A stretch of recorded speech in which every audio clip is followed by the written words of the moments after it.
myself Sunil Kumar Singh, faculty in charge of Network Analysis and Synthesis Lab, KEC 353. This is our notice board where we display lab schedule, lab activity chart, timetable, any important notice. Now in the lab, this is the internal notice board of the lab where we put index table, lab activity chart and schedule, lab schedule, etc. And this is our blackboard where we discuss the problem of the student which they are facing during the lab experiment.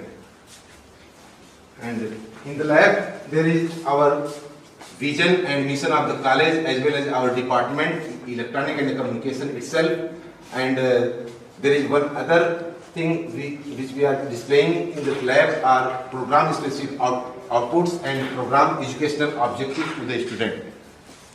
In this lab we have 10 experiment, hardware experiment, which are in the syllabus of the AKTU. First one is verification of the Kirchhoff's law, where we discuss nodal and mesh analysis.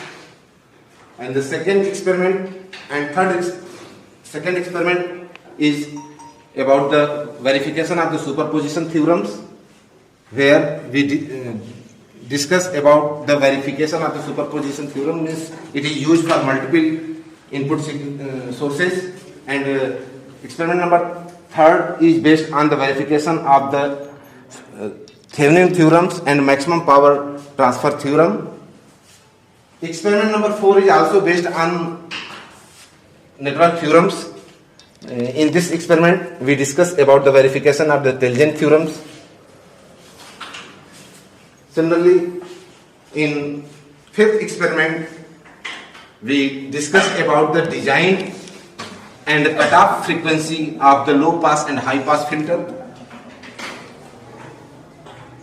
where CROs are used for showing the result.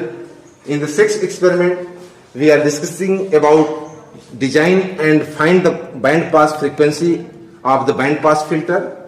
Similarly, in experiment number 7 we also discuss about the filter. In this experiment we discuss about design and find the band pass frequency of band reject filters. In experiment number 8 we discuss about the single phase RLC circuit, where we determine the parameters of the single phase RLC circuit. In the experiment number 9